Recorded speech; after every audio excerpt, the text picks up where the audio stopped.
Hello and welcome to Warp Factor Unknown, a Star Trek rewatch podcast where we take a random episode of Star Trek from all of the various Star Trek shows for a rewatch and a chat. My name's Dan and I'm joined today by my co-host Tom. Hello there. Fantastic. And today we're staying with the animated cartoons and we're watching one of the very new, very short Treks.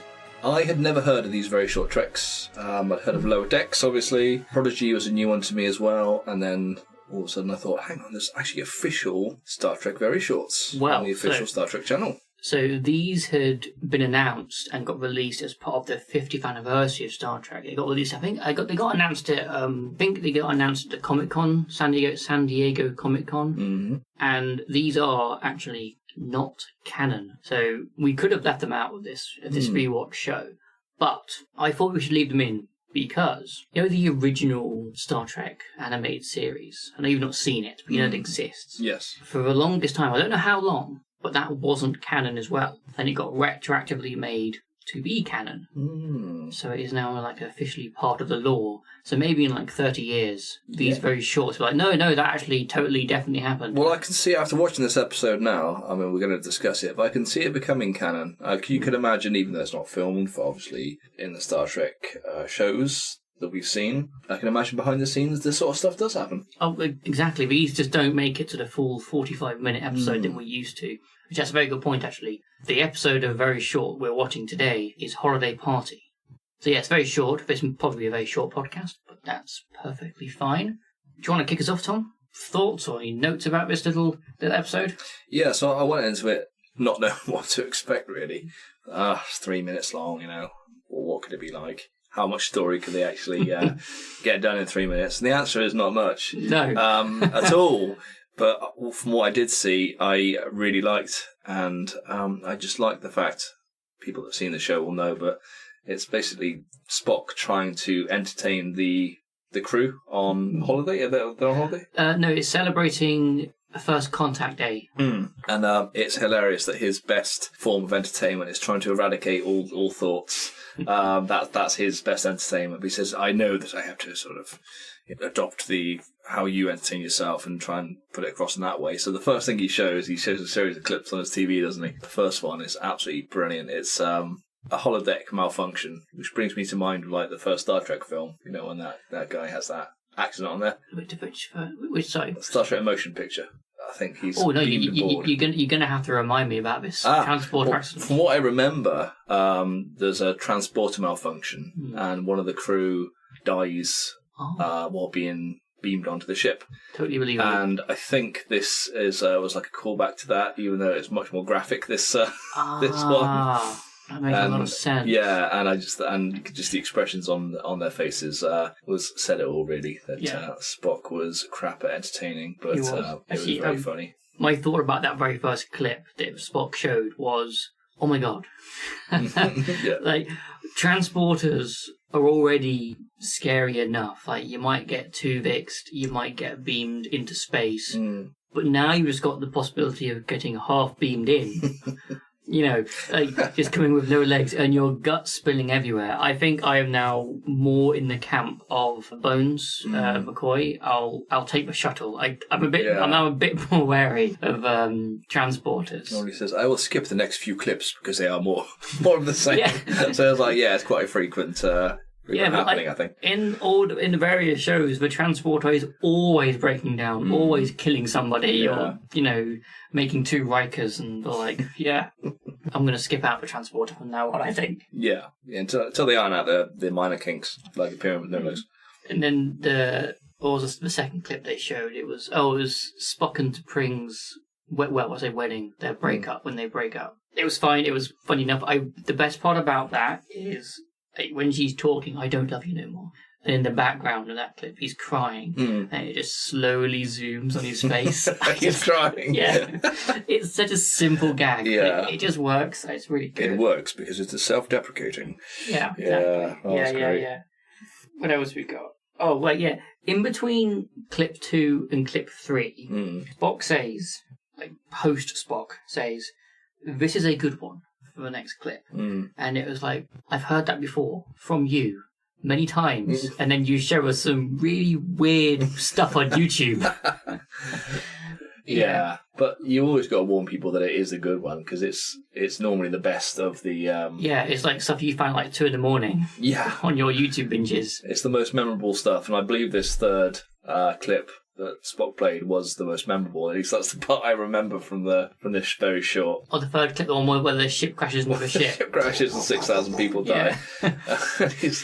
And then in memoriam shows at the end. It's like, oh, you don't have an in memoriam in a blooper reel. Yeah, that was really good. That was a fantastic. Yeah. And then just sort of after that, there was like bloopers should be fun and light-hearted and like puns. And she calls him, is it a horror? I think it's a horror or Nurse Chapel.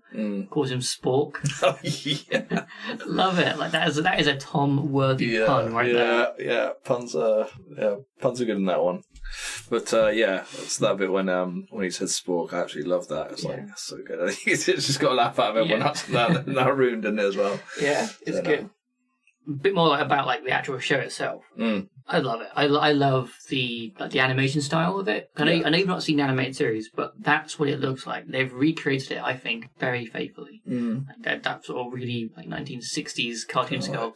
And all the sound effects and all the music. It all feels like grainy and old. It feels like it's been pulled straight out of history. Yeah, me too. It's sort of because it's so basic, the animation style. Like at the start when they're showing the ship, apart from a few blinking lights, it's like 5 seconds of just like looking at a still ship, and then when you go onto the actual inside of the ship, there's maybe one character's mouth moving. Yeah. So it's a very basic animation style. Actually, cause just in case we don't hit on the animated series in this rewatch podcast, I'll talk just a teeny bit about the animated series and the fact that I love it because you watch the original series and it's great. It's got all the characters and it's got that sort of campy charm and it's fun and you got Kirk and Bones going around punching people and they're always topless and red coats are dying and all the rest of it. And then you get to the animated series and it's more of the same kind of story, same kind of vibe, but because it's animated, they can do more. Like on the bridge, there are actual aliens. There's a guy there who's got 3 arms, and there was a cat lady. There's all these different characters that they would not be able to have done in the original series. Yeah. And some of the stories they tell, like there's this one of the stories, Spock, I think he gets cloned and he becomes massive. He's like 50 feet tall, and it's great. So I love the animated series because it gave them a bit more freedom to do other stories. Yeah. That's a little bit of praise I would have given the animated series, but just in case we don't hit it on our spin. Yeah, me too. I'd be interested. So I've only got really one more thing to sort of say about this episode, and that is when these were first announced and they first started getting released on YouTube, I saw it was called Holiday Party. My mind immediately jumped to, I guess it's a bit of an anecdote. This may not be worth the anecdote, but bear with me. I've been rewatching all of Star Trek with the Roddenberry Rewatch podcast. Yes. Yeah. When they were doing the original series, on one of the episodes, Kirk mentions, kind of like a throwaway line, how he got embarrassed one time at the science Christmas party. And the 2 hosts of that podcast, they kind of ran with that, and they were like, what did he do at this party? Why is he embarrassed? Why is he going to the science party? And it sort of became a bit of a recurring joke for them in their podcast. So when I first saw this holiday party, I was like, are we going to see Kirk at the science Christmas party? That'd have been such a great... That'd have been a really good thing, but it wasn't. So I was like initially very disappointed it wasn't that. But then I was like, then I've checked myself and I was like, well, of course it wouldn't be that. That's such a niche reference. So yeah, overall, I just really, really enjoyed it. There's only 5 of them in release, and I think that's it. I don't know if there's any more coming out, or a season 2, anything like that. Yeah, I really enjoyed them. They're harmless, they're fun, yeah, low stakes, love it. And if anyone's a bit naysay about them, lighten up. Yeah. They're fun, they are just part of the Trek universe. Yeah, well, not canon. So not canon, but part of the non-canon Trek universe. So I think we've actually missed the most important part of the episode for me, which was the 4th clip. When the 4th clip. The 4th clip, yes, which is when Spock finally succeeds with the crowd. Yes. By showing a very immature but highly amusing clip of the guy sliding on the floor. The actual blooper reel. Hitting his balls. And then crapping himself. Yeah. And I just thought that actually caused the other people on the ship to laugh. I just thought, that's brilliant. It's a good joke. And I really liked how, I think it was when he was running, he was like, I've got space diarrhea. Yeah. What the hell is space diarrhea? Freshly mopped. No. Yeah, that was great. Yeah, how do you get space diarrhea? Yeah. Is it worse than regular diarrhea? I don't understand. Really floats. Yeah, probably floats. I know, it's I really like the whole 3 minutes. Yeah, me too. Loved it. And yeah, I kind of hope that they do another batch next year or whatever. Well, they released one about a week ago. Yeah, but I think they were only doing 5. Oh, I see. I think it was just 5 and done. Yeah, I also really enjoyed how they have some of the voice actors from Strange New Worlds, from Discovery, and on some of the other short episodes they have, what's he called? Ethan, some of the Neelix from Voyager. They have like some of the characters on from the other various shows. Yep. I like how they got some of the actual voice actors in it. So it's nice. Nice. I like it. I like the very short track. Yes, me too. Me too. Now's the bit of the podcast where we wrap up. Yeah. I mean, I know we've just sort of been saying how much we both like the show, but I think wrap up in terms of IMDb rating. Yeah, so for this one, I really enjoyed it, but I can see why some people wouldn't. I'm going to give it a solid 7. I'll give it a 7 as well, because I really like them, but I think a couple of the other very short tracks were a bit better. I probably shouldn't compare it like that, but yeah, I'll go 7 as well. Nice middle of the line, as it were. So you just give me a memento, and I will pull up the rating. Season 1, Episode 2 of a very short track, Holiday Party, gets a 5.6. Does it? I think that is criminally underrated. I think so, too. It's only got 64 ratings. Yeah. Grumpy Star Trek fans. Wow, I was not expecting that. No, that's a lot lower than I thought it would be. Well, we enjoyed it more than most. Yes. Go us. We're a beacon of positivity and light here. Yeah. Yeah, I'm going to rate it higher just so it gets a more even score. No, I'm not. I'm going to stick to my 7. Okay. So now we're at the bit of the show where we need to spin for our next episode. So we've got our episodes all up here listed. We've got our 13 shows, and we're going to spin, see which one we land on, and go from there. Let's spin the wheel. Let's do it. Aha. Disco. Discovery. Okay. Disco. Okay. That's actually what people like TNG and that's what they do. Disco. I don't know if it's the best abbreviation of Discovery. I was initially actually going to say I've not heard of Star Trek Disco. Can you elaborate? It's a party version. I see. Yeah. I like Discovery. It took me a little while. Again, I think like a lot of these newer shows, a little while to get into it, and I think the further it goes, the better it gets. I really like Season 3. Season 2 is really good. Yeah. Season 1. Good moments. Anyway, Discovery has 3 series, 3 seasons, 1, 2, or 3. You've only seen 1, haven't you? Are they making a 4th? Good question. Don't know. Are you sure there's not 4? I'm certain there's not 4. We can check. There may be 4 series. Okay. So now we've got our 4 series of Discovery ready to go. Favourite series? Anything preferred? I've only seen the first series and loved it.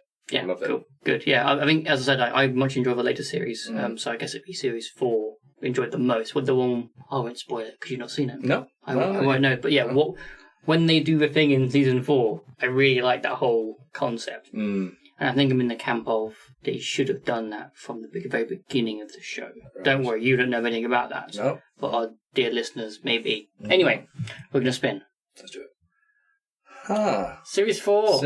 Amazing. Straight to it. Good selection. Good choice. So I'm gonna look forward. We'll try and do some recapping of what happened in series 2 and 3 for you. Yeah. The 13 episodes, series 4. Maybe we'll get the final. That'd be great. Just go straight into the big finale. Yeah. Okay. Spinning. Go for it. Da-da-da-da-da-da-da.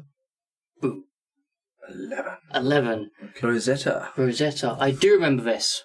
Good episode? Good episode. Good. Obviously, as we discussed in our very, very first introductory episode, long story arcs in this kind of show. It smack bang another story arc. They're doing so. I won't sort of spoil what they're doing, but there's a threat. Obviously, there's always a threat. And they've had to go somewhere to... Oh, it's good. I'll see if I can find a synopsis for us. It's nice to see that they're making a season 5. Because skipping right to the end of season 4, near enough, it won't ruin the whole series, because they're making a season 5 as well. That's very true, yeah. They will, I wonder if this will be the first show since Voyager to get 7 series. Maybe. That'd be nice. Yeah. Because Enterprise is, 4? 4. And then this is the next new show. Yeah. Because there's a big long gap. I think Strange New Worlds and Lower Deck have both got the chops to go 7 series as well. Discovery I thought was a bit rocky and it might get cancelled after like 1 series or 2, but no, they kept going.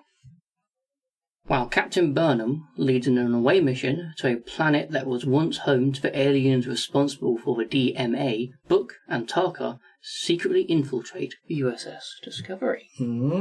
So, as someone who's like a few series out of date with this, any idea what any of that means? Captain Burnham, that's Michael, right? That's Michael Burnham. Yes. So, I've met Michael in series 1. Yeah. I don't know who Book is. I think he comes in the later series. Tarka? I don't know who that is. So around here, Tarka is an otter. But yes. Yeah. And I know what the DMA is, but I forget what it's called. It stands for. Can't remember. Dang massive airship. Gang Massive Airship. Yeah. So thank you for joining us again on Warp Factor Unknown. We've been discussing today Holiday Party from the Star Trek Very Shorts, and next time we'll be going to go through Star Trek Discovery Season 4, Episode 11. So I hope you can join us again for that. Thank you for watching. If you'd like to contact us, please email us at warpfactorunknown@outlook.com. That again is warpfactorunknown@outlook.com. The music we've been using for these episodes is called Starfleet Command by Jeff Harvey, and you can find more of his work on pixabay.com.